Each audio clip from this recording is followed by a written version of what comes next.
तो अब देखना है कि इन 3 राज्यों में सत्ता में परिवर्तन होगा या फिर जो इस वक्त सत्ता में है वही सत्ता में रहेंगे।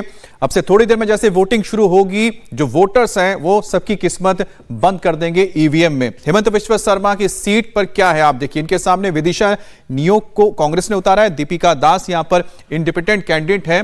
तो जालुकबारी सीट बहुत अहम है क्योंकि हेमंत बिश्व शर्मा जिन्होंने पिछले 5 साल में एक कह सकते हैं कि ना सिर्फ राज्य के विकास का दावा किया है और इन्हीं दावों को लेकर वो जनता के बीच में गए हैं, और साथ ही साथ जिन्होंने घुसपैठियों का मुद्दा उठाया है वो लगातार हेमंत बिश्व शर्मा अपने मंच से कहते रहे हैं। और उन्होंने साफ कहा है कि उनकी सरकार अगर फिर से आती है तो एक एक करके जितने घुसपैठी हैं उनको बाहर निकालेगी। और दूसरा, इन्होंने विकास के काम किए हैं, जो इंफ्रास्ट्रक्चर का काम किया है उसको लगातार वो कह रहे हैं। साथ ही महिलाओं के लिए जितने योजनाएं लेकर आए हैं, क्योंकि जो आधी आबादी है वो एक माना जा रहा है जिनको मामा कहते हैं, यानी कि हेमंत बिश्व शर्मा को मामा के तौर पर कहा जाता है। और उनकी जो एक छवि निकल कर आई है महिलाओं के बीच में प्रोटेक्टर की, रक्षा करने वाली की, रक्षक की, वो इस चुनाव में काफी भुनाया जा रहा है। और यही वजह कि 2 महिलाओं को इनके सामने उतारा गया। अब दूसरी सीट आप देखिए, ये है बीना कांडी में किसकी चलेगी, क्योंकि यहां पर सबसे अहम व्यक्ति हैं वो है बदरुद्दीन अजमल, एआईयूडीएफ के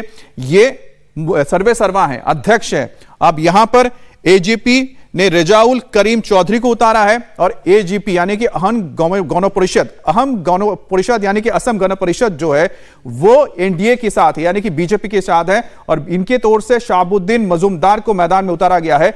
तो यहां पर जो मुकाबला आप देख रहे हैं त्रिकोणीय मुकाबला नजर आ रहा है।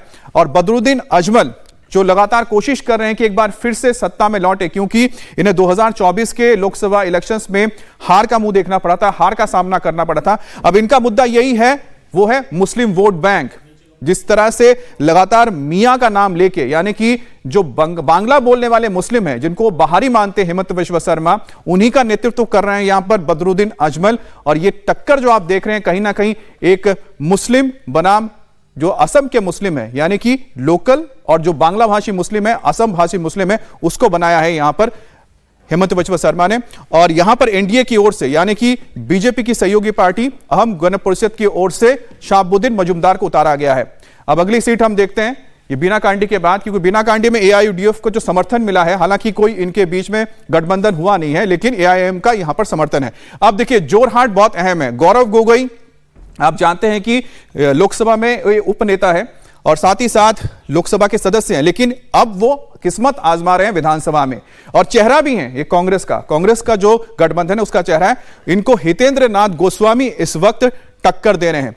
गौरव गोगोई यानी कि तरुण गोगोई के बेटे, और तरुण गोगोई जो एक बड़े कद्दावर नेता रहे हैं और कई बार वो मुख्यमंत्री के तौर पर इलेक्शन जीत कर असम में आते रहे हैं। और जैसा कि खुद ही कांग्रेस के अध्यक्ष मल्लिकार्जुन खड़गे कह रहे थे कि तरुण गोगोई के ही हाथ पकड़कर राजनीति सीखी है हेमंत बिश्व शर्मा ने और बाद में उन्हीं को छोड़ दिया।